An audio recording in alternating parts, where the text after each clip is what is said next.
आसंता निर्वाचन आम गोटे सुजोग अच्छी से निर्वाचन रे सरकार को आम प्रतिशोध नबु। मुख्य कथा होची पाचिका माने जेहेतु सरकार स्कूल रे पियोन नहीं, पाचिका माने समस्त काम स्कूल रे करुचंती। पियोनर काम सकाळ 9 टा स्कूल जाइकरी बगीचा ओळेबा, घर ओळेबा, पानी दबा, गछ मानकरे सफा सुतरा करवा, पाइखाना सफा करवा, बासन कुसन माजिबा, पिला को खाइबा को दबा, तापरे पुणी सब ओलिया ओली करवा, तापरे घर को फेरिबा।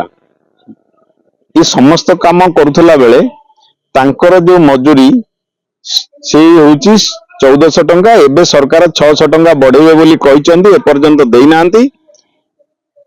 ता सहित शिक्षक माने सेही स्कूल रो शिक्षक माने वर्षक जाकर दरमा पाउथला बेले पाचिका 2000 टंका दरमा पाइबो, सी किंतु 10 मास रो पाइबो, 2 मास रो सरकार काटी देबे।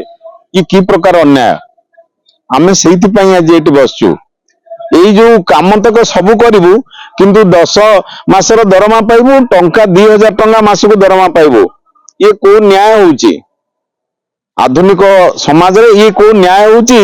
2000 टंका दरमा रे तमे हमको मासक जा खटो। सेहिति पई आमे आज एठी एकाटी हेचू, ए विषय रे आलोचना करूचू। आसंता निर्वाचन आम पई गोटे सुजोग अच्छी, से निर्वाचन रे सरकार को आम प्रतिशोध नबु। देखंतु पाचिका सहायिका माने जो माने स्कूल रे काम करछंती सेमानकु सरकार आज पर्यंत श्रमिकर आख्या देला नाही। जने लोक कर्मचारी काम करूची, कर्मचारी मान्यता मिलुनी, किंतु ये कर्मचारी भलिया प्रत्येक दिन काम करूची, रोषेई करूची, पिला को खाया को दोची, पिला बासन बजा सब काम करूची। एवं द्वितीय कथा होची आज पर्यंत से सर्वनिम्न मजूरी मध्य जो सरकार लागू करछन 450 टका ओडिशा सरकार, ताहा मध्य से पाइला नाही। तृतीय कथा होची से सामाजिक निरापत्ता जो प्रश्न, आज से काम करूची काली काम न करा बेले तार जो सामाजिक निरापत्ता रहिया कथा से ना ईपीएफ अछि, ना ईएसआई अछि, ना सर्वनिम्न मजूरी ग्यारंटी अछि।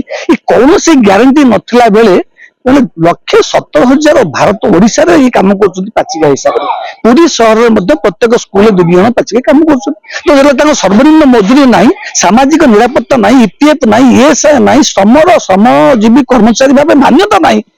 तांकर जो अवस्था से अवस्था गुड़ी को तार समस्या गुड़ी को आज आलोचना है। ये आलोचना रे आज निष्कर्ष बाहरी आसंता दिन में सेमानंको समस्त को संघबद्ध करी सीआईटी बैनर चले, लाल पताका बैनर पर संघबद्ध आंदोलन हम और से पर्यंत आंदोलन बढ़ो जो पर्यंत से सरकारी कर्मचारी मान्यता पाई ना, सर्वनिम्न मजूरी ग्यारंटी पाखे ना, सामाजिक निरापत्ता ग्यारंटी ना, ये से पर्यंत से आंदोलन को आगे नापी आज सम्मेलन निष्पत्ति करी। आशा करूँ पुरी शहर रे पुरी जिले में जो पाचिका माने काम करछंती अंतर्गत सेमानंको समस्या पाई, सेमानंकर ये सर्वनिम्न मजूरी ग्यारंटी पाई, कर्मचारी मान्यता पाई ये समस्त एकाठी ऐक्यबद्ध होकर आंदोलन करेंगे, आंदोलन करके दाबी हासिल करेंगे।